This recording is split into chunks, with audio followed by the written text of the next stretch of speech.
Hello, everyone. Welcome to the Overseas Famous podcast. We have Duncan Lloyd. Duncan is an agent for Overtime Sports, and he is going to talk to us today about what goes into being an agent in overseas basketball. Duncan, thanks for joining us today. Really appreciate it, Kevin. Thanks for having me. So the first thing, I think we had an episode last week where we talked to Javon Smith, who is an athlete trying to get into overseas basketball. And we took you through his story and what the trials and tribulations he has to go through to just get his foot into the door of overseas basketball. Now, from the other side, from an agent's perspective, the interesting thing is you see it in a very different world. You have to, your whole job is to get these guys who are going to create these opportunities. So what do you first off look for in a player when you are trying to figure out who you want to take on as a client? Sure. Just as a little bit of a background, I've been an agent in some capacity for about 14 or 15 years. Clients in the NBA, clients in the G League, clients. I think I've placed on all 6 basketball playing continents in my career. So I've kind of run the full spectrum of player representation in that way. And, the things, I shouldn't say thing, the plural things that agents look for in players who ultimately will make money for themselves and, by byproduct, for the agent and the agency is a combination of talent, character, and work ethic. And, what you're describing to me, Kevin, is, I get emails 3, 4 a day probably from John Smith player. I didn't play in college, or I played 1 season of JUCO, and I'm just looking to get my foot in the door. Basketball is my love and my life and my son and my stars. I'll take anything, a $500 a month job in Timbuktu, just help me get my foot in the door. And I hate to say it, emails like that, I always reply to them, but I have to say, hey, look, I really appreciate you reaching out, but I can't take you on as a client at this time, because I, as an agent, can look at film and, maybe go to a game or a practice and see that combination of, character, work ethic, and talent. But the issue is when you're trying to get overseas, GMs in Germany and Belgium and France, wherever, if I get 3 of these a day, they get 75 emails like this every day saying, sign this player, sign that player.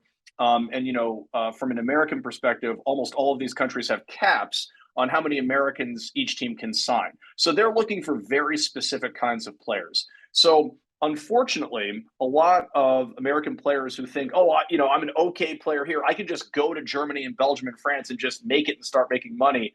I have 2 things to say. One, German GMs and scouts, or European GMs, scouts, and coaches, they really recruit high-end D1 players and like D2 All-American type players. So it's not impossible, but you are starting behind the pack, if you don't have those kind of credentials on your resume. And in addition to that, you've always got to think about what is the one thing that separates me. There are a lot of glue guys. There are a lot of versatile guys. At the end of the day, if you're trying to get your foot in, to answer your question directly, Kevin, you really want to have, I am a 7-foot shot blocker. I'm an absolute knockdown 3-point shooter from 22 feet. I'm an absolute, I'll pull a local name, John Linehan, lockdown man-to-man defender, right? To get your foot in the door, you generally want to have one thing you can hang your hat on, as opposed to saying, I am the ultimate team player, role player, glue guy. That helps later in your career, but to get your foot in the door initially, if you're not some, D1 All-American where you need, a couple breaks to go your way to get your foot in the door, I always try to look for and recruit players that have at least one incredibly marketable, immediately impactful trait on the court, in addition to all the, kind of between the ears things, character, work ethic, all of those things as well. It's crazy because what you're talking about, very obviously, when this airs, obviously we're going to be a week, a few days before the World Cup. But last night, as we're recording this on Thursday morning, it's going to go out a week from now. Last night, I watched the U.S. men's national team draw their team, and there's always the complaint because people are like, why is this guy on the team? Why is this guy on the team? And I think that's kind of what you hit on is there's a necessary need for some of these guys. There's a necessary need for a glue guy. There's a necessary need for a guy who can streak down the side, who's a specific player who does something very, very well. Because you have your starting lineup, you have your probably first 15, and they're all superstars. And then you got to need those glue guys in the back who, just are practice players who can help out and, make the other players better. So I always think there is, and that's what Coach Davison, who was my coach in Roanoke, always said. He's like, if you want to make the NBA, you got to be really good at something. Like because they're not bringing you in. You can go out and drop 40 in the G League, but unless you're really good at something specific, you're not going to really call up, because everyone here can score 40 points. It's about what else do you do? Like, you be the best rebounder and, box out, because an NBA team, they're not bringing you in to score 40 points. They have enough guys. They are bringing you in to fill a gap that they're missing in that specific player. Exactly. And again, you can grow into a role player. You can grow into a glue guy. And there are players like that on every roster up and down 30 NBA teams. But to get your foot in the door, there's got to be something you do at a super elite level that separates you out from 6 or 7 other guys that are right there. Because at the tippy top of this pyramid, the margins are incredibly, incredibly thin. So again, just to answer your question about getting your foot in the door initially, you've got to be a little bit of a specialist and then kind of build your game outwards from there. A lot of things that come up when players retire, I think agents, that's like a big thing that they're like, I want to be an agent, because they've seen, they've worked hand in hand with agents. How did you get into business? How is this a business? Because I always think it's super cool. Like I went to Vegas this year, and there's tons of agents. They're walking around the floor. You're like, whoa, this is a cool job, because you're so close and you're so involved. How did you get into it, and what was something that really drew you about being a professional agent? I just told this story yesterday. As I said before we got started recording, I was on a panel at Temple yesterday with your old agent, Mike Siegel. And I've known Mike for a long time here in Philadelphia. And the answer is, Mike had this story about going to college and being super focused on it, and going to law school and going to all these kind of sports and entertainment boards. And he was laser focused on it from day one. And I kind of tipped my hat to that. And I said, hey, Mike, that's cool. I have a very different story. My story is, I went to college and I went to law school knowing that I wanted to probably litigate cases, but I didn't know. So my first year in law school, this was 2006, 2007. This was just the time that Franny Dunphy had moved from Penn to Temple. And I'd known Fran since I was a little kid, going to his camps, actually, with your brother and some of those guys. And the idea is that I realized in myself, I'm here in law school. Now I don't really know what I want to do. And the basketball bug had always been in me. I was okay, but I was never that high level of player. I had some friends that played at a high level, but I was always around the game. I was always drawn to the game. So I just found myself in the first year of law school going across the street there at Broad and Cecil B. Moore to Temple's practice facility. And I would just pal around the practice facility and hang out with Fran and hang out with Dave Duke and, hang out with those guys. And eventually, I'd be in my stupid khaki and collared sweater combination like I always wear. And guys would be like, well, who are you? Are you like a high school coach? Are you this? Are you that? And I'm 24, 25 years old at that point. And I would just say, I'm nobody. I'm just a law student across the street, but I'm, a friend of Fran's, and I love hoops, and I'm here. And slowly over time, they would say, well, what do you think about this $1,000 a month deal in Portugal? And what do you think about this $2,000 a month job in Iceland? And I would just say, and they'd say, you're in contracts, right? Like you have to negotiate, like, you're training for this, right? And I'd say, I guess. So I kind of learned on the fly, and I interned for a guy who's not in the business anymore. Again, it's 2006, 2007, something like that. And then I spent, this is embarrassing to say, I spent a year and a half, 2 years. This is before Instagram. This is before you could direct message people, emailing people, trying to figure out how I could internationally call people, just trying my best to create a network of European scouts and GMs and coaches, essentially out of thin air. I don't come from a basketball playing family. I didn't, my dad wasn't the, president of the players union or something like that. I forged my 10,000 hours by myself in my apartment, doing the best I could to kind of build my little house brick by brick from a network standpoint. So that was probably the least efficient, as I look back on it, grueling way to try to build an agency. But I did. And after a year and a half or 2 years of doing that, I finally had the courage to start recruiting players. Because the problem is when you recruit a player, what do they say? Well, who are your other clients? Right. Yep. So the answer initially was, well, I don't have any other clients. But I have been recruiting you for 6 months or 8 months or 10 months. I've gotten to know you. I've gotten to know your coach. I've gotten to know your family. If I have worked this hard for you up to this point, imagine how hard I'm going to work for you if we work together and we're business partners. And they say, cool, that's a good message. But what is your strategy? If you don't have any clients, where am I going? And that's where I think I thought this through a little bit, because that's when I can say, look, I've been spending the last 18 months, 24 months building this network that if I want to call this coach right now in our meeting, I can get you on the phone with him and say, hey, I think John Smith, even though he went to some NAIA school and no one else is recruiting him except for this one agent that doesn't have any other clients, I have a really clear plan and path and strategy for you. As you get your career off the ground, I'm going to get my career off the ground, and we're going to run together and build something special together. That failed, Kevin, like 98 straight times, right? Until one or two guys started saying yes and they started playing well, and 2 and 3 guys saying yes. And this is like whatever this is, 2010, 2011 as this is going on. So that's kind of how it got built. It's not like I'm like entirely self-taught, but I really did spend a lot of time on my own trying to figure out exactly, if I am a player and a player's mom and a player's dad getting pitched by an agent that really doesn't come from much and doesn't have a really intriguing backstory, how can I build that trust? How can I get excited about working with somebody like that? So that's the way I tried to position myself. And then over time, I built my agency all the way up. That's great. You have that grinding story just like a lot of overseas athletes, because playing overseas, it's all about the grind. Like you have to, No question. it's a 1 year contract. You got to constantly be improving yourself and proving that you can do the things that will make it in Europe. And like you said, getting those niches where you're like, I'm going to be the best rebounder. Now I proved it in France. Now let me prove it in Greece. So those different things, I think it's a great story because there are a lot.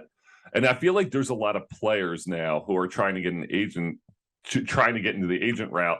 And I always am, not that I'm skeptical and I want the players to have the best possible, but you hit on something that, why I trusted Mike so much and, why people trust you so much is because you did the law school, you went to law school, like you were able to litigate contracts, you're able to do the things that are really important, because that's what the best part of an agent is finding you a job, but also making sure that you're safe within that job, making sure that that job is not going to screw you over and that contract's going to be something that, you can kind of stamp, and obviously overseas contracts, there's some wishy-washy, but having an agent who really knows how to search a contract and really knows how to figure that out, that's also highly tuned into the basketball world, is what players should be looking for. And I always get worried when even players I played against or with are just like, yeah, I'm going to be an agent now. I'm like, oh shit. Like, okay. Did you go to law school? Are you just going to be like contacting teams? Because I think there's so many of us that just think that it's this, everyone thinks it's easy. And I guess that's from the ego. Everyone thinks everything that is easy, and, it's a lot more difficult. So it's kudos to, you to be able to, have that ability to start this from the ground up and really be successful with it. No, I appreciate that. And I think a lot of people think that like playing overseas basketball, I'm automatically making $150,000 a year as a 23-year-old. And, oh, I'm an agent now. I'm just printing cash in my basement all day long because of these NBA clients I have. It is an incredibly, incredibly, incredibly competitive world on the player side and on the agent side. I am all for players, if they've had 2 and 4 and 6 and 8 years playing experience, I'm sure they've got an awesome network. And if they've played that long, I'm sure the reputation is really good, or else their career wouldn't have lasted that long. But like a lot of things in life, you don't want to do your own dental work, right? You don't want to try your own case in front of a jury if you haven't gone to law school. There, in my opinion, should be some sort of kind of mentor-mentee relationship, at least initially, if a player wants to immediately go the agent route after his playing career is over. Not that he's incapable of doing it, but there are some things that you learn over time in my line of work that I would love to teach and otherwise smooth the transition and kind of flatten the learning curve for players looking to make that shift. When you have, and I always look back at, what Mike did when I was thinking of the G League or overseas, and it's such a balance, but I feel like there has to be something, because people always there's a guy who always talks about the G League, and he's like, the G League's down there. I'm like, not really. Like, the G League, there's wildly talented guys in the G League. That's why they're there, because they're hoping to get that chance. Do you ever have those conversations where a guy's like, listen, I don't want to go to the G League. I was in camp, I was close, I want to go make money. And you're like, listen, you are so close. Like, you should probably go to the G League, even though it's less money. Are those conversations difficult to have with clients where you really have to be the father and be like, listen, this is what's best for you. Even though you want this now, you got to think the big picture. It's a great question. And that is my stock and trade, right? Like, those are the conversations that you've got to be very honest with your clients. But at the same time, as you can tell, I can get very excited and worked up and I can talk and do this and that. In situations like that, in my experience, the most important thing to do is listen, is to just slow your roll down as an agent and understand at the end of the day that this is about the player. This is about your client. This is about putting him, and I don't represent female players, so him or her in that capacity. For me, just him, putting that player in as good a position to be successful as possible. And let me give you an example. Some guys will say, I know I'm right there. I know that about myself, but I've got a wife, I've got a kid, I've got another on the way. I really need to provide for them financially as well as I can right now. So I understand that I'm on an E10 and I'm a preferred G League player with the Ontario Clippers, and the LA Clippers are just a phone call away. But we've got an offer for $350,000 guaranteed tax-free dollars, or tax advantage dollars, I should say, from a team in Spain. I need to take that right now and get on with my career. If I suggest, hey, I would gently suggest professionally, my gentle opinion would be stay, wait it out. You are so close, you're a phone call away. But given that scenario, given the hypo I just gave, if he leaned back a little bit and said, no, I really need to provide in this way, that's got my green light, exclamation point, blessing. Because at the end of the day, you never want to have a client that is 7 toes here and 3 toes there, right? It's like, I'm there and I'm kind of doing this against my will. And, I'm not really as motivated and as comfortable as I would be if I was in XYZ place, right? As I said a second ago, and as you well know, this is a very, very tough business, very competitive with very thin margins. And if you're not totally mentally engaged and all in on whatever you're doing, the NBA, the G League, Spain, Antarctica, if you're not all in, there are guys waiting behind you to take that job if you're not producing on the court and being a good citizen and employee off the court. So they are honest conversations. They are conversations where I want to do more listening than talking, but I wouldn't say they're hard conversations, because by the time I'm having that conversation with a client, he and I are pretty comfortable with one another. He knows I'm not going to give him some lousy advice just so I can make a buck myself. He knows that that's not what I'm about. He knows that I'm going to give him honest advice, but he also knows that he's in charge at the end of the day.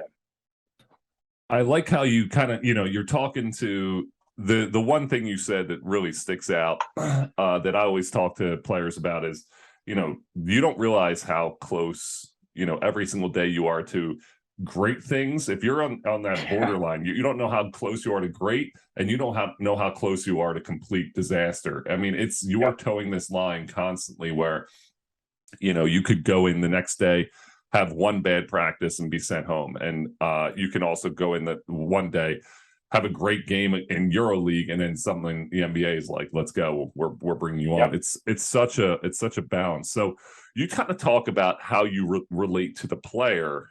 Now you always have to you have 2 jobs, because you have to obviously be there for that player, take care of that player, but then on the other side, you have to be negotiating with teams, and you have to, have this balance with some of these overseas and some of these G League and NBA teams where, you have many clients. So how do you toe that line where you balance like how you handle some situations in overseas? Because I'm sure there's clients that have been treated unfairly, but then you're kind of like, well, I can't ruin that relationship because the next guy coming through is going to want to, make good money here. So I can't destroy and burn that bridge. How do you toe that line? Because that's like extremely difficult from my perspective to have that ability to be like, not that I hold grudges for too long, but you as a player, you kind of hold grudges. You're like, all right, I'm done with them. I'm burning that bridge. But as an agent, you have to be like, nope, we can't do that.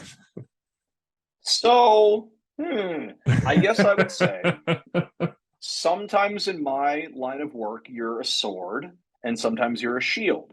I tend to be a shield, but I can be a very sharp sword if the situation calls for it. So, in your example, let's say John Williams player, who's my client, I negotiate a contract for him on a team either that I've dealt with in the past or that I haven't dealt with in the past. And they end up stiffing him on his last 3 months of salary, and his apartment stinks, and they don't do anything to fix the toilet, and they don't do anything to help arrange the restaurant meals that are a part of his contract. And they stiff me on my agent fee, right?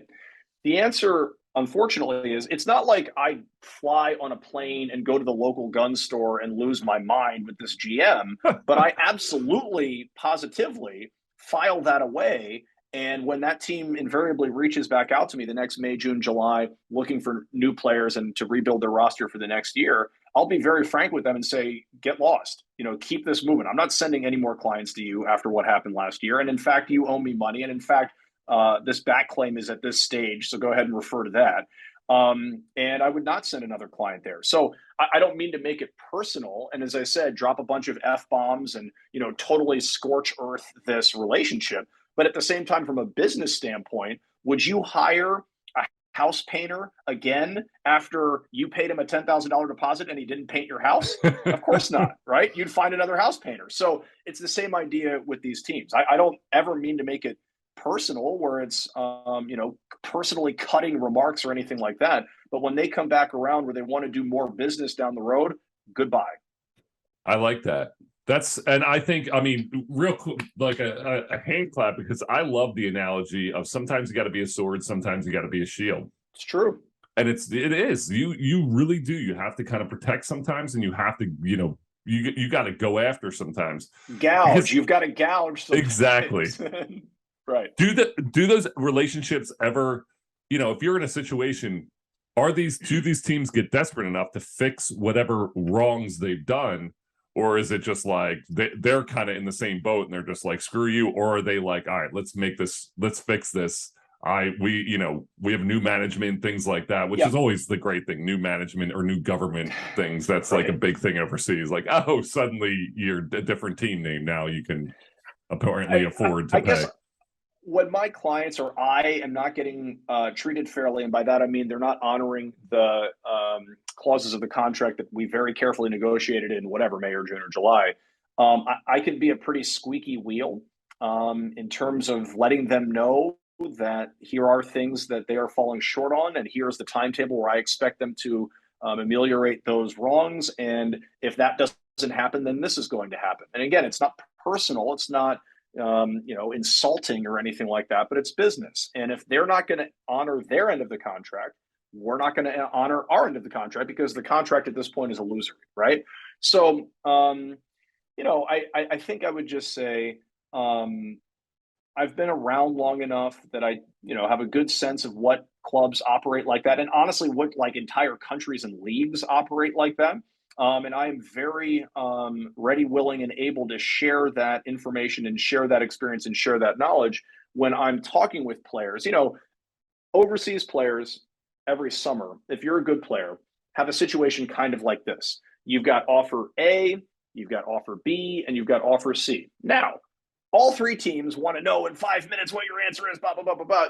My job is to buy them a little bit more time so we can comprehensively go over the pros of option A, cons of option A, pros of option B, cons of option B, right?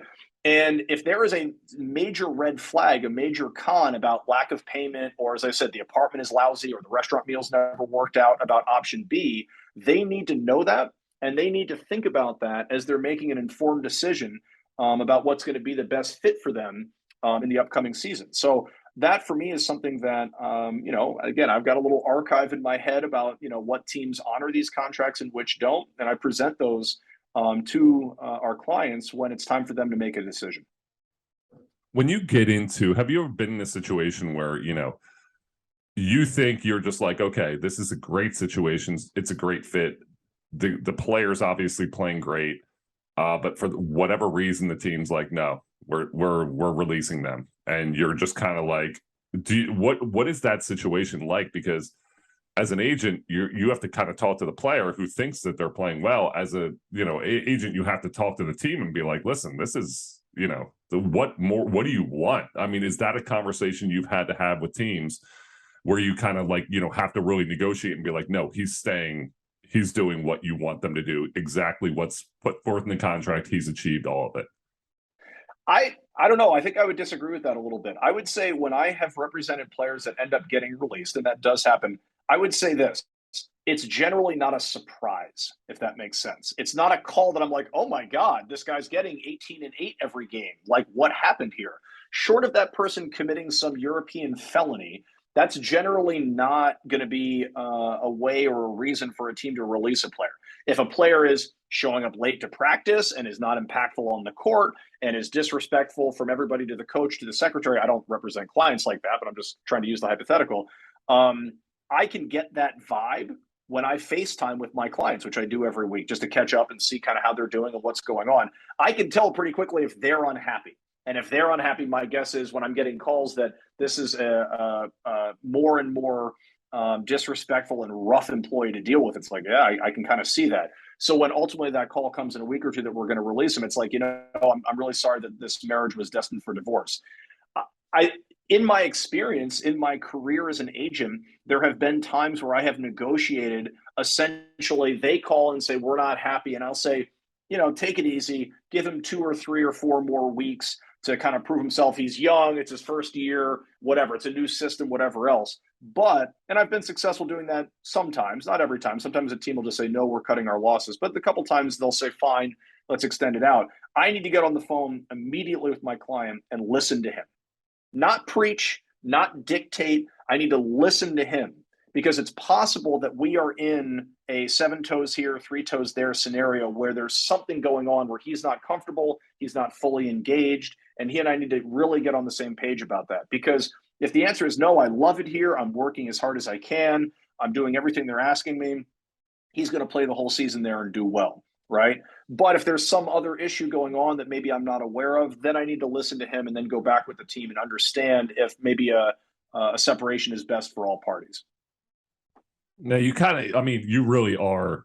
I feel like when the teacher comes out of me and I'm just like, this is like a parent teacher conference where you're getting a call from the team like, hey, this isn't going great, and you're like, okay, I'm going to talk to my son. Like it's like I feel like there's that vibe is definitely there where you kind of have to be okay, listen. And those conversations, when you let that player talk and you kind of hear things out, are those situations where you're where if it's not going to be a surprise that player is obviously impending doom is coming.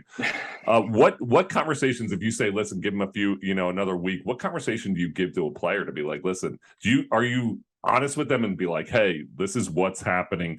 Or do you just kind of talk to them and be like, listen, things, let's step it up. Let's do this. What do you need to be happy? And we'll go from here. Well, both are true, right? I'm going to be honest. And honestly, you need to step it up, right? Like both of those things can happen simultaneously. But again, if for some reason this is a new team and a new country, and the team he played for last year is just entirely more comfortable, and they're pinging me every other day about John Williams coming back to play for them, maybe the answer is, okay, let's pivot here and let's get you back in a more comfortable place. And, I'm sorry that this didn't work out, even though we went back and forth about this opportunity for a week before you ended up signing. The world is not a perfect place, and not every team and every player are destined for a 10-year career together, right? Again, the answer is listening in a situation where I have ideas and I want to do this and I want to do that and I have all this information, but at the end of the day, The player is the boss. The player is in control of his decisions. And I need to understand his perspective on what's going on and why things might be falling short there before I can offer my professional advice about sticking with it, pivoting and going to another team, or coming home and kind of hitting the reset button and kind of seeing what else is out there. The biggest thing I always think of is that when you go overseas, especially that first time. Listen, I was in Poland, didn't work out well.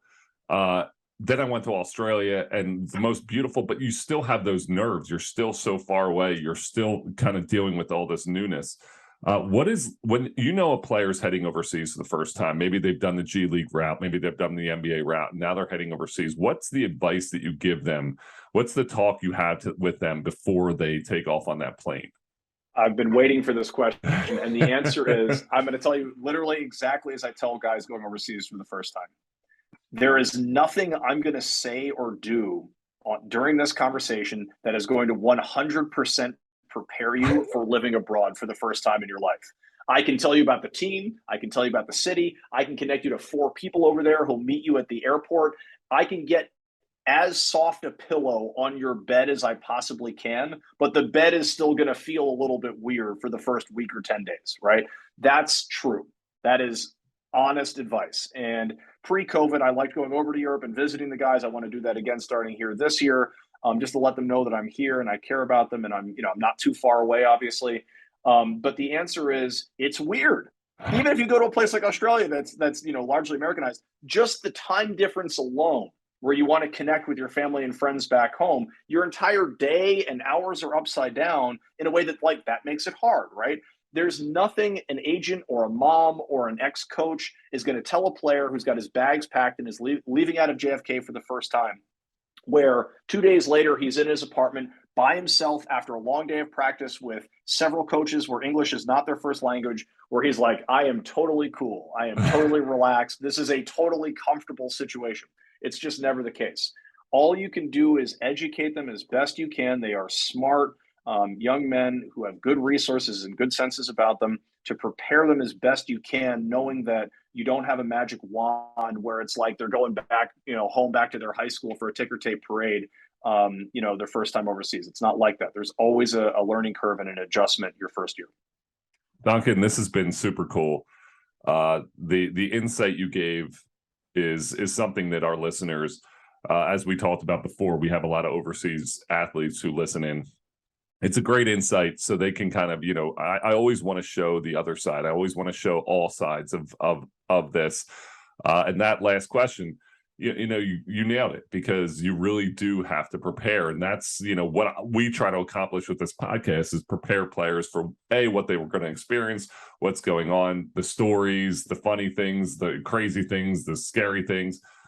But it's all such, people, when I wrote my book, people were just like, they looked at it as they were appreciative that I was giving, advice on overseas basketball. But sometimes, like, the stories, they're like, that's so crazy. That's so crazy. And I was like, I didn't write it as a negative. I didn't write about playing no part of my career was a negative. It was all a positive. It was so great.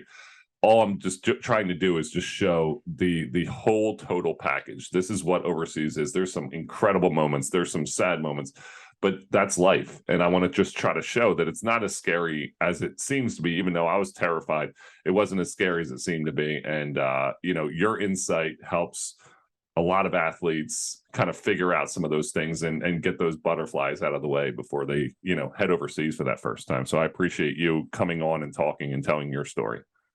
You bet. No, thanks for having me on. It was fun. Duncan, this has been season 4, episode 5 of the Overseas Famous podcast, everyone. Duncan Lloyd, Overtime Sports. We appreciate you, and we'll talk to you soon. Back at you, Kevin. Have a great day. You too.